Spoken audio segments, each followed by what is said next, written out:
The average 199 worker overpays the IRS by thousands of dollars every single year, and not one of them meant to. They don't cheat, they just forget. They leave legal deductions sitting right on the table because nobody's tracking their write-offs anymore. That's the part that changed when you went independent. You're not an employee. Nobody withholds your taxes, and nobody hunts down your deductions either. That job is yours now. So today I want to settle a debate that quietly costs freelancers a fortune. On almost every one of these 22 write-offs, you'll face a fork in the road, two ways to handle the same expense, and picking the right side is the difference between a real refund and a tip you never owed the government. Let me put the big choices head-to-head and call a verdict on each. Start with your home office, because here's the first matchup: simplified method versus regular method. The simplified version, as of 2025, lets you claim $5 per square foot up to 300 square feet. Clean, fast, almost no math. The regular method measures your office as a percentage of your home and deducts that share of rent, utilities, and insurance. More work, but it often beats the simple version, especially if your rent is high. The verdict? Run both once. Whichever pays you more wins, and now you know your number for next year. The same fork shows up with your car, and this is a big one people miss daily. Mileage versus actual costs. As of 2025, the standard mileage rate is 70 cents a mile for business driving. Client visits, supply runs, job sites. Track every trip, because those miles add up shockingly fast. The other side is the actual expense method, where you deduct gas, repairs, insurance, depreciation, the business share of all of it. If your car is mostly a work vehicle, actual costs can win big. The verdict is the same as the home office. Calculate both and keep whichever saves more. And either way, parking and tolls right on top, separate from the mileage rate, so that garage by the client meeting and the highway toll to the job are both deductible no matter which method you chose. Now your tools and tech, where the choice is timing.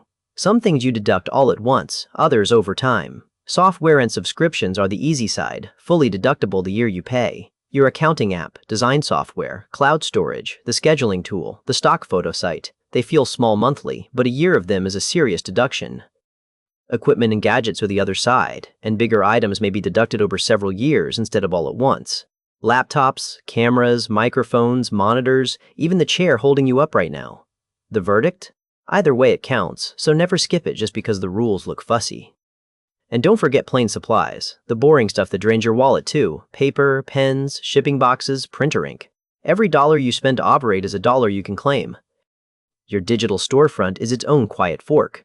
Your website, domain, hosting, email service, and the platform you sell on are fully deductible. The rent on your online presence, and most freelancers pay these and never think to claim them.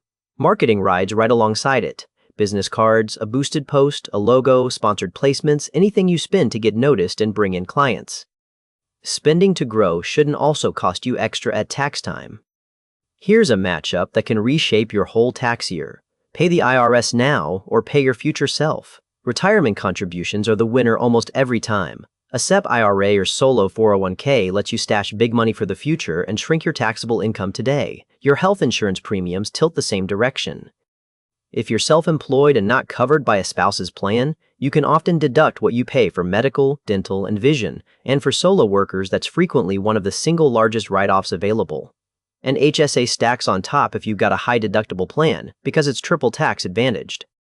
The contribution lowers your taxes, it grows tax-free, and qualified medical spending comes out tax-free. Almost nothing else does all three. And there's a quiet automatic one here too. You pay both halves of Social Security and Medicare as a self-employed person, but the IRS lets you deduct half of that self-employment tax right back off your income. It's automatic, but only if you claim it. A few more that pit skip it against claim it, and claim it always wins.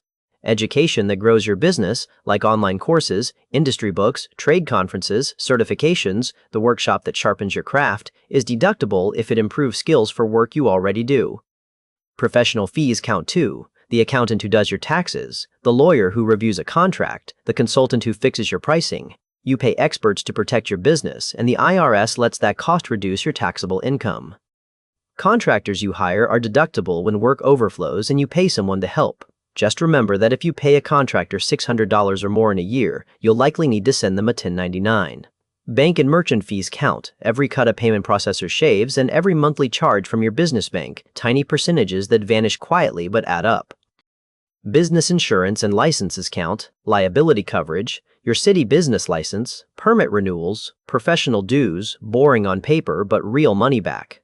Business meals count, half the cost as of 2025 when you grab lunch with a client or eat while traveling for work, so keep the receipt and jot down who you met and why.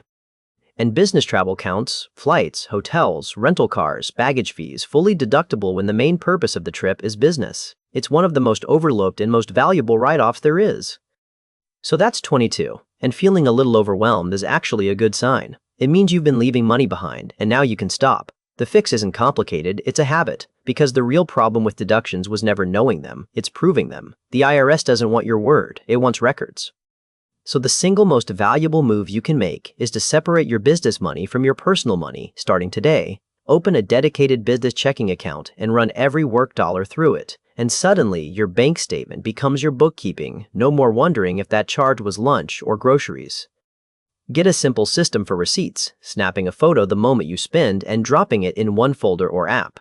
Set aside taxes as you earn, parking 25 to 30% of every payment in a separate savings account, so quarterly estimated taxes stop feeling like an ambush. And when your income grows, talk to a real tax pro, because a good accountant doesn't cost you money, they find you money, and their fee is deductible too. Here's something you might need to hear. Claiming these deductions isn't cheating and it isn't aggressive. These rules exist on purpose. The tax code rewards people who build and take risks, and you're one of them now, so claim what's yours. Big companies have whole teams making sure they never overpay by $1. You don't have a team, you have a checklist and a folder. But honestly, that's enough to keep thousands in your pocket that used to walk out the door. So don't try to memorize all of these tonight. Just start with the one that hit you hardest. Maybe it's mileage, maybe it's the home office you've been ignoring. Set that single one up this week, then add another next month. Small, consistent habits beat one frantic scramble every April.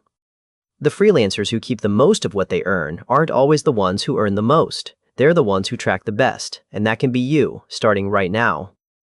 So let's settle it in the comments with a straight either or. Of everything we covered, which one are you fixing first, your mileage or your home office? Pick a side and tell me why, because someone else reading needs to hear it. And subscribe so the next simple money lesson lands in your feed. Now go take care of your money.